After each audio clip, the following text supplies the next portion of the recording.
दोस्तों, स्वागत है एक और कहानी में गोलू बुद्धा चैनल के माध्यम से। दोस्तों, आज की कहानी आपको सोचने पर मजबूर कर देगी। अक्सर हम कई मौकों पर कुत्तों का नाम लेकर मिसाल दिया करते हैं। किसी को गाली देते हैं तो कुत्ते का नाम जुबान पर आता है। गाली आदमी को देते हैं पर नाम कुत्ते का बदनाम होता है क्या? कुत्ता इतना गया गुजरा जीव है, हमने उसे कभी खिलाने पिलाने के बारे में तो नहीं सोचा। चाहे कितने ही दिन से भूखा द्वार पर पड़ा हो, लेकिन हमें कभी उसका नाम इस्तेमाल करने में लज्जा नहीं आई। आपसे निवेदन है, 5 मिनट का समय निकालकर इस कहानी को जरूर सुन लेना, शायद आपकी सोच बदल जाए। नमस्कार दोस्तों, गोलू बुद्धा चैनल में आपका दिल से स्वागत है। अगले दिन सुरेश उस महात्मा से मिलने के लिए निकल गया। वह पहुंचकर सुरेश ने देखा कि महात्मा अपने आश्रम में कुछ लोगों को उपदेश दे रहे थे। तभी सुरेश ने महात्मा को प्रणाम किया और कहा, गुरुदेव, मेरे मन में एक प्रश्न उठ रहा है। महात्मा ने कहा, भंते ने संकोच होकर पूछो, आपके मन में वह कौन सा प्रश्न उठ रहा है? तब सुरेश ने कहा, गुरुदेव, मैं यह जानना चाहता हूं कि कुत्ते को एक टुकड़ा रोटी खिलाने से मनुष्य को कौन सा फल मिलता है। तभी महात्मा ने बताया, अगर मनुष्य कुत्ते को रोटी खिलाने के 8 फायदे जान जाए तो कभी दुखी नहीं होगा। भंते, कुत्ते को एक टुकड़ा रोटी खिलाने से मनुष्य को 8 फायदे होते हैं तथा जो भी मनुष्य इन फायदों के बारे में जान जाता है उसका जीवन धन्य हो जाता है और उसको जीवन में कभी दुखों का सामना नहीं करना पड़ता है। जो भी मनुष्य पृथ्वी लोक पर कुत्ते को एक टुकड़ा रोटी खिलाता है उसे 8 फायदे होते हैं और वह जीवन भर सुखी रहता है और उसे मृत्यु के बाद मोक्ष की प्राप्ति होती है। महात्मा ने कहा, भंते, तुम्हें एक कहानी सुनाता हूं, ध्यान से सुनना, फिर तुम्हें सब पता चल जाएगा। एक समय की बात है, एक काले रंग का कुत्ता था। वह बहुत ही लाचार था और भूखा प्यासा था। वह गांव में सभी के घर घर जाता था, परंतु उसे कोई भी व्यक्ति रोटी का एक टुकड़ा भी नहीं देता था। वह भूख के मारे इधर उधर घूमता रहता। एक दिन वह गांव के बाहर नदी के किनारे एक आर्ष के आश्रम पर पहुंच गया और आर्ष से कहने लगा, हे मुनिवर, मुझे लगता है आप बहुत ही विद्वान तथा ज्ञानी हैं, इसीलिए मैं भूखा प्यासा आपके पास आया हूं। कृपा करके आप मुझे एक टुकड़ा रोटी का दे दीजिए, जिसे मैं खाकर अपनी भूख को शांत कर लूं। तभी वह ऋषि कहते हैं, हे स्वान, क्या तुम्हें गांव में एक टुकड़ा रोटी का किसी ने नहीं दिया जिसे तुम खाकर अपनी भूख मिटा सको? वह कुत्ता आर्षि से कहता है, हे मुनिवर, मैं आपको क्या बताऊं, आप मेरी बातों पर विश्वास नहीं करोगे। तभी वह ऋषि कहते हैं, स्वान, तो बताओ, तुम्हारी बातों पर मैं विश्वास अवश्य करूंगा। मुझे तुम बहुत ही लाचार दिखाई पड़ते हो। तभी वह कुत्ता कहता है, ठीक है मुनिवर, मैं आपको अपनी बीती बताता हूं। कुत्ता अर्श से कहता है, हे मुनिवर, दुनिया के लोगों, हम पर रहम करो। हमारा कोई घर नहीं होता है, कोई आसरा नहीं होता है, कमाकर खाना हमें नहीं आता है, हमें वस्त्र भी पहनने का ज्ञान नहीं है, इसलिए सर्दी, गर्मी और बरसात में हम ऐसे ही घूमते रहते हैं। हमें पढ़ना लिखना भी नहीं आता। मुनिवर, आपकी तरह हमें अनुशासन नहीं आता, हमें आपकी तरह बोलना नहीं आता। यह हमारा दुर्भाग्य ही समझिए, परंतु हमें आपकी तरह भूख भी लगती है। चोट लगने पर हमें आपकी तरह पीड़ा भी होती है। हमें आपकी तरह रोना भी आता है। बस इन्हीं 3 कामों में हम आपकी बराबरी करते हैं, इसलिए हम पर दया दिखाइए। हमें और कष्ट मत दीजिए। ईश्वर ने तो हमें वैसे भी कष्ट देकर ही भेजा है, ऊपर से आप लोग हमें परेशान करते हैं। हम आपकी तरह मनुष्य नहीं हैं, हम पराधीन जीव हैं। जब हमारा जन्म हुआ उस समय हमारे आंख कान बंद थे। कह नहीं सकते कि उस समय आपके जन्म पर जैसे नाच गाना होता है, बाजे बजते हैं, खुशी मनाई जाती है। हमारे जन्म पर भी यह सब हुआ होगा। हमारे जन्म पर किसने खुशी मनाई होगी? हम जिस बिछौना पर थे वह रुई का नरम तो था, सर्दी बिल्कुल नहीं लगती थी। मैं मन में सोच रहा था कि किसी बड़े घर में पैदा हुआ हूं, लेकिन जब हमारी आंख खुली तो मैंने देखा कि हमारी माँ, जिसे आप लोग कुतिया बोलते हो, वह अपने 5 बच्चों को छाती से चिपकाकर एक राह के ढेर में पड़ी थी। हम 5 भाई थे, बाकी 4 भाई तो लाल और भूरे रंग के थे। मैं अकेला ही काले रंग का था, सब छोटा।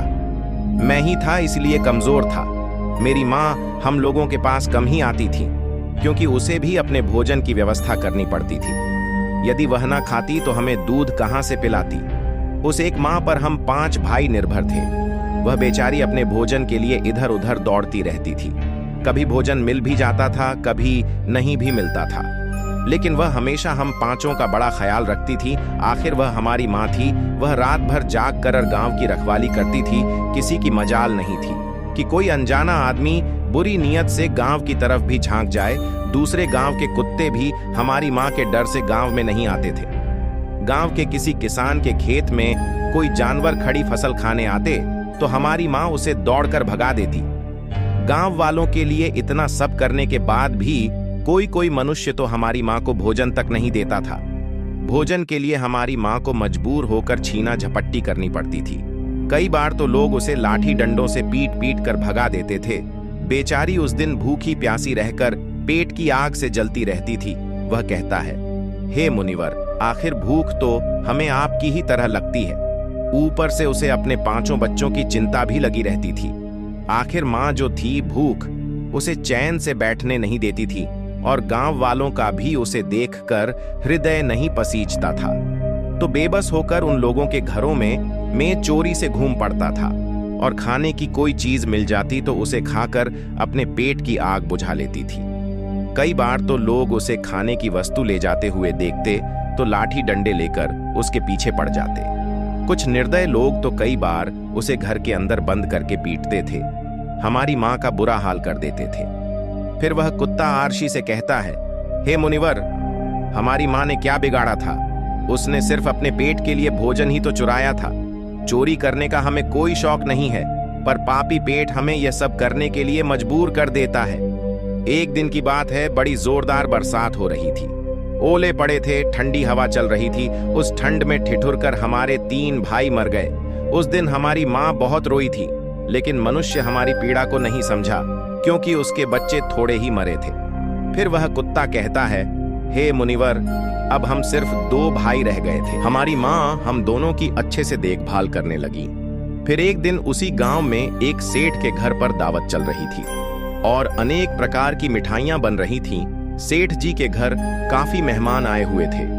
हमारी माँ कुछ खाने की तलाश में बार बार उधर जाती, लेकिन लोग उसे दुत्कार कर भगा देते थे।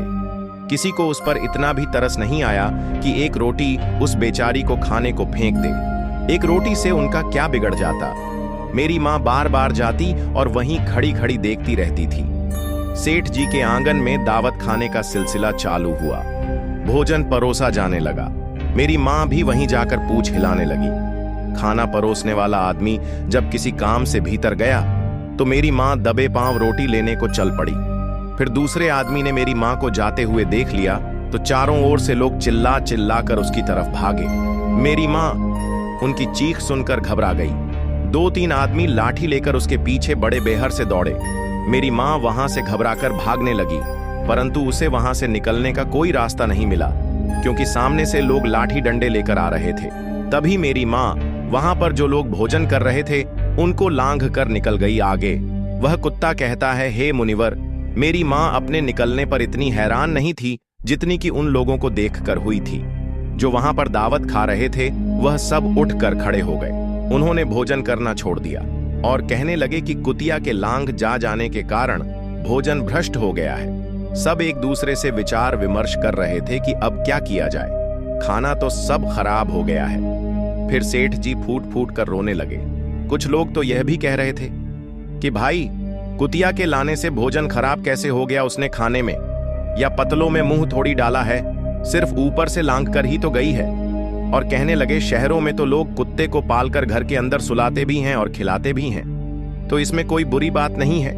अगर कुतिया लांघ कर गई है तो भोजन खराब नहीं हुआ है। लेकिन उनमें से कुछ लोग बड़े घरों से ताल्लुक रखते थे, उन्होंने एक भी नहीं चलने दी, कह रहे थे कि भोजन तो भ्रष्ट हो गया है, यह हमारे खाने के लायक नहीं है। आखिरकार उन्हीं की बात मानी गई। अब तो वह सारा भोजन गरीबों में बांट दिया गया। उस दिन तो मेरी माँ को खूब पेट भर के खाना मिला था। ऐसा सुख उसने जीवन में कभी नहीं पाया था, लेकिन वह सुख उसके लिए बड़ी मुसीबत बन गया। वह भोजन करके वहां आराम से लेटी ही थी, उतने में वह सेठ डंडा लेकर वहां आ पहुंचा और उसे बुरी तरह से पीटने लगा।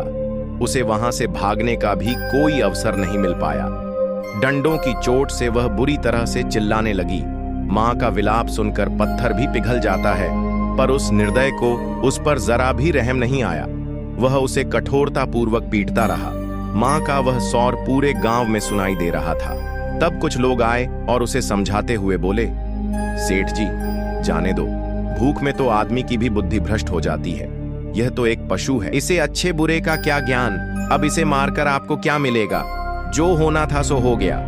लोगों के समझाने के बाद उसने हमारी माँ को पीटना बंद किया। फिर बड़ी मुश्किल हालात में वह हमारे पास आई। माँ ने आकर सारी कहानी हम दोनों भाइयों को सुनाई। हमने सोचा कि कितना कष्ट भरा है। हम कुत्तों का जीवन आदमी एक रोटी के टुकड़े के बदले एक चोर के जितना पीटता है। बेकार है ऐसे लोग जो हम लोगों की पीड़ा को नहीं समझते। वह कुत्ता कहता है, हे मुनिवर, एक दिन की बात है, उसी गांव के बाहर एक ब्राह्मण आकर ठहरा हुआ था। उसने अपने भोजन के लिए एक जगह चुल्ला बनाया और उस पर दाल बनाने के लिए रख दी। उसके बाद आटा गोद कर रख दिया। वह वहीं पास में कुएं पर पानी लेने चला गया। इधर कहीं से मेरी माँ भी घूमती हुई वहीं पहुंच गई। उसने आटे को देखा तो सोचने लगी कि शायद इस आटे का कोई मालिक नहीं है। यही सोचकर वह उस आटे को खाने लगी। उधर उस ब्राह्मण ने कुएं के पास से देखा कि उसका आटा एक कुतिया खा रही है, तो वह बड़ा दुखी हुआ। वह बेचारा रोने लगा, क्योंकि वह भी 2 दिनों का भूखा और थका हुआ था। कुछ लोगों ने उसे कहा, अरे ब्राह्मण देवता, इस कुतिया ने तुम्हारा भी आटा बिगाड़ दिया। कल तो इसने ने सेठ जी की पूरी रसोई बिगाड़ कर रख दी। ब्राह्मण दुखी होता हुआ बोला, भाई मुझे क्या मालूम था, यह दुष्ट कुतिया मेरे आटे को खाने के लिए घात लगाए बैठी है। ब्राह्मण ने ना आव देखा ना ताव लाठी लेकर उस कुतिया के ऊपर टूट पड़ा। माँ उस आटे को ठीक से खा भी नहीं पाई थी, पर उससे ज्यादा कि उस पर लाठी बरस गई। महीनों तक मेरी माँ लड़खड़ाते हुई घूमती रही। तब उस दिन समझ में आया कि आदमी कितना खुदगर्ज है। हम उसका कोई भी कार्य करते हैं तो भी वह हमें नहीं समझता। आगे वह कुत्ता कहता, हे मुनिवर, हमारी कमी यह है कि हम उन्हीं मतलबी इंसानों के अधीन रहना चाहते हैं जो हमें कष्ट देता है, जो हमें प्यार से खिलाता है। हम उसके कितने काम आते हैं ये नहीं पता। उनके घर की रखवाली तो करते ही हैं, साथ ही साथ और भी बहुत सारे लाभ हैं जिन्हें मनुष्य नहीं जानता।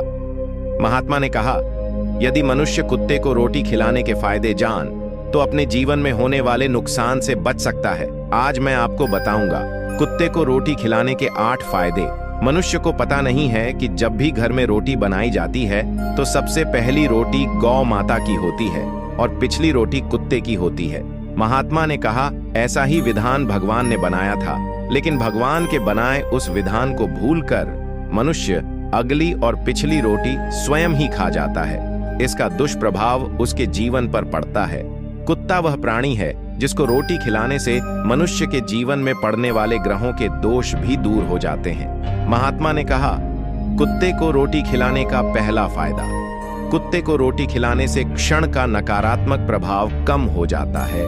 न ग्रह जब अपनी कुदृष्टि डालता है तो हर मनुष्य बर्बाद हो जाता है। जिस व्यक्ति पर उनकी महादशा का आरंभ हो जाता है तो बने बनाए काम अपने आप बिगड़ने लगते हैं और वह मनुष्य आर्थिक तंगी का शिकार हो जाता है।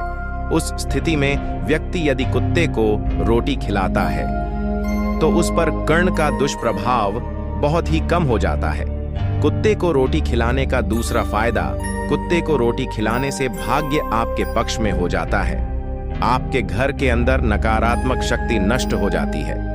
कुत्ते को रोटी खिलाने का तीसरा फायदा, कुत्ते को रोटी खिलाने से माता लक्ष्मी प्रसन्न हो जाती है और आपके घर में धन दौलत की कभी कमी नहीं रहती है। कुत्ते को रोटी खिलाने का चौथा फायदा, कुत्ते को रोटी खिलाने से आपके ऊपर कर्ज नहीं चढ़ता और जो पहले से आप कर्जदार हैं उससे भी मुक्ति मिल जाती है। कुत्ते को रोटी खिलाने का पांचवा फायदा, कुत्ते को सुबह शाम भोजन देने से आपका व्यापार बहुत अच्छे से चलता है। कुत्ते को रोटी खिलाने का छठा फायदा, कुत्ते को रोटी देने से आपकी आयु में वृद्धि होती है और अटका हुआ धन वापस मिल जाता है कुत्ते को रोटी खिलाने का। सातवां फायदा, कुत्ते को रोटी देने से हमेशा आपका स्वास्थ्य अच्छा बना रहता है और मानसिक रूप से आप मजबूत रहते हैं। आपका मन हमेशा ऊर्जावान रहता है, अच्छे विचार आपके मन के अंदर आते हैं। कुत्ते को रोटी खिलाने का आठवां फायदा, कुत्ते को रोटी खिलाने से भगवान प्रसन्न रहते हैं, क्योंकि भगवान को समस्त जीवों की चिंता रहती है और जो समस्त जीवों पर दया खाता है, भगवान भी उस मनुष्य से हमेशा प्रसन्न रहते हैं। भगवान की कृपा सदैव उस परिवार पर बनी रहती है। आपने अपने बूढ़े बड़ों से सुना होगा, कहते हैं कि जब कुत्ता रोता है तो अब सुगुन होता है, कोई संकट आता है, किसी की मृत्यु होती है, इसलिए कुत्ते को कभी रुलाना नहीं चाहिए। इस प्रकार से महात्मा ने सुरेश को कुत्ते को रोटी खिलाने के 8 फायदे बताए और जो भी मनुष्य कुत्ते को रोटी खिलाता है तो उसे इन 8 फायदों का फल प्राप्त होता। तो दोस्तों, कैसी लगी आपको यह कहानी, आप हमें कमेंट सेक्शन में जरूर बताना, और अच्छी लगी हो तो इस चैनल को सब्सक्राइब जरूर कर लेना। तो चलिए मिलते हैं ऐसी ही कोई नई कहानी में, तब तक के लिए अपना ख्याल रखें। धन्यवाद। और गोलू बुद्धा चैनल नमोह बुद्धाय।